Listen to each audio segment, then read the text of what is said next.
Alexandre da Médica News e vamos às notícias. O STF voltou a ser alvo de críticas pesadas na mídia internacional.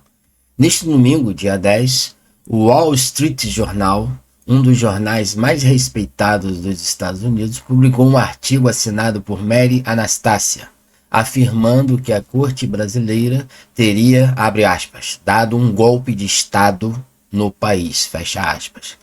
A colunista, com mais de 3 décadas de experiência no jornalismo norte-americano, classificou como inconstitucional a atuação do ministro Alexandre de Moraes, comparando o cenário brasileiro a regime sob o domínio de Hugo Chávez, aquele ditador, né?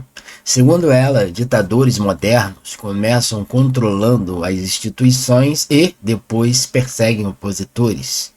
Algo que estaria acontecendo no Brasil desde o polêmico inquérito das fake news instaurado pelo próprio STF em 2019. Então, ela mostra claramente nessa notícia, esse jornal internacional norte-americano, que o Alexandre de Moraes viola a Constituição Federal e os 11 ministros, juntamente com ele, deram um golpe de Estado no Brasil. Então, aquela narrativa de que o Bolsonaro deu um golpe é mentira, né? A gente está escutando agora de Trump, de Elon Musk, de jornalistas americanos e até mesmo desse jornal conceituado Wall Street Journal.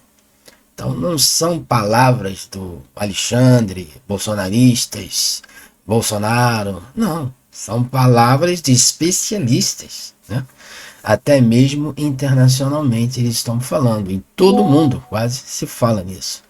Então é isso que nós estamos vendo. Vamos assistir esse trecho sobre o impeachment, né, de Moraes na revista Oeste. Um debate que parece que não tem mais fim e eles não estão conseguindo, os senadores, impeachment o Alexandre de Moraes, porque o senador Alcolumbre não quer pautar o impeachment. Vamos ver. Então, vamos trazer esse destaque agora. Advogado do presidente dos Estados Unidos, Martin DeLuca, mandou um recado firme justamente para ele, para Alcolumbre, após a declaração de que não pautaria o pedido de impeachment do ministro Alexandre de Moraes, nem com um número suficiente de assinaturas, nem contando com a dele mesmo.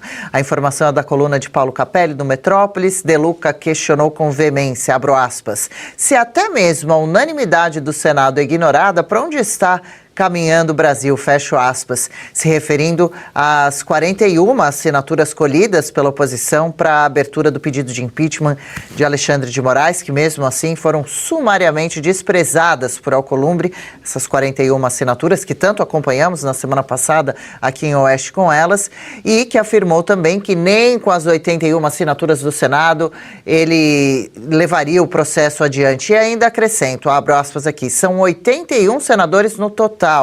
Alcolumbre, no entanto, está dizendo isso, palavras do advogado de Trump, que mesmo que todos eles assinassem esse pedido, ele travaria o processo, ou seja, a própria instituição que deveria fiscalizar e responsabilizar Moraes está sendo impedida de cumprir o seu papel. Isso é uma ditadura institucional, conclui DeLuca, fecho aspas aqui.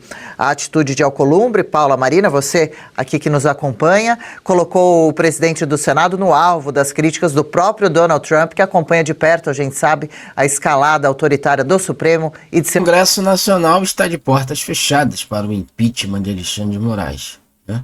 Então nós estamos nas mãos, né, desse consórcio. Eles não querem pautar o impeachment de um ministro que está violando a Constituição Federal.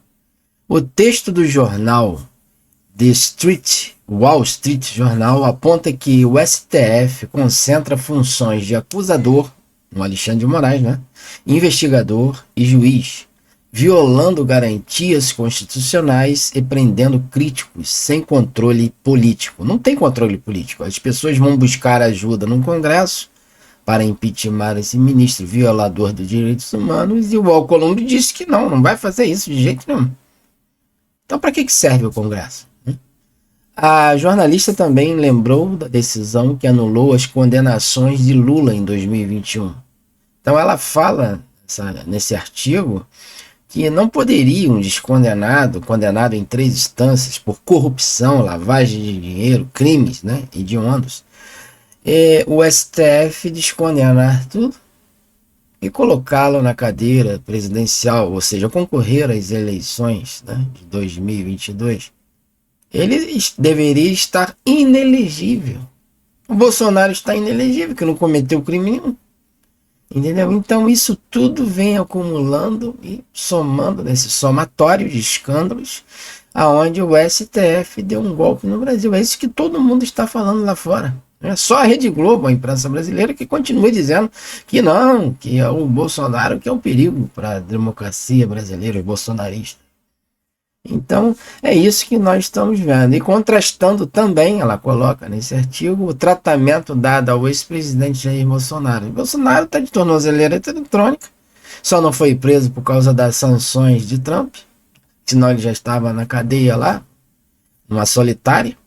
E você vê a diferença de tratamento de um para o outro. Então, a nossa justiça possui um viés político partidário da esquerda. Isso aí que ela está dizendo aqui no artigo. Além disso, ela questiona a narrativa oficial sobre o 8 de janeiro, né, a farsa do 8 de janeiro, a farsa do golpe, que nunca existiu, dizendo que a maioria dos envolvidos não representava uma ameaça real ao Estado e que não houve participação militar efetiva. Não houve. Né? O Bolsonaro estava na Flórida, nos Estados Unidos, e estava acontecendo um golpe aqui, isso tudo narrativas para prender os opositores. Essa publicação ganhou repercussão justamente no momento em que cresce no Senado a coleta de assinaturas para um pedido de impeachment contra Moraes. Mas esse impeachment não vai sair. O presidente Alcolumbre ele disse que nem com os 81 senadores, todos os senadores do Brasil, eu não vou impeachmentá-lo. Ele está blindando os ministros do STF. E o povo brasileiro vai ficar à deriva. É isso mesmo que você viu. A matéria termina afirmando que até as elites agora, antes silenciosas, até o AB está se manifestando agora, já antes tarde do que nunca, né? Vamos assim dizer, começam a se incomodar com o poder sem limites do STF, da Corte. Né? Precisam parar o Alexandre de Moraes, porque ele já é uma pessoa não grata e sancionada pelos Estados Unidos com a lei Magnitsky. Né? É isso que nós estamos vivendo no Brasil. E aqui temos uma postagem de Paulo Figueiredo aqui no X, que ele já disse que as próximas sanções estão a caminho. Como eu sempre disse, abre aspas, diz ele, a realidade vai começando a bater na porta dos bancos e o fim é inevitável. Né? Disseram já que o Alexandre de Moraes perdeu todos os seus cartões de créditos, todas as contas fechadas e a morte financeira. Depois será a esposa. Então estão dizendo que a próxima vítima da lei Magnitsky será a sua esposa, seu escritório de advocacia. Em seguida, os que quiserem continuar apoiando o pseudo-juiz terão o mesmo fim, fecha aspas, disse o jornalista Paulo Figueiredo. Então todas as pessoas que quiserem dar uma mãozinha ao Alexandre de Moraes para violar a lei Magnitsky, serão colocados nesse balaio de gato e perderão seus vistos e serão magnetizados pela lei. Aqui o Alan dos Santos colocou um fantasma bem interessante, ameaçando o STF. Lei Magnitsky vai te pegar, mostrando que era para o STF ficar de olho. Então, Alexandre da Medicine News nos ajude a chegarmos a 20 mil inscritos. Compartilhe esse vídeo para um amigo, até mesmo um inimigo. E não se esqueça de se inscrever no nosso canal. Um grande abraço e até as próximas.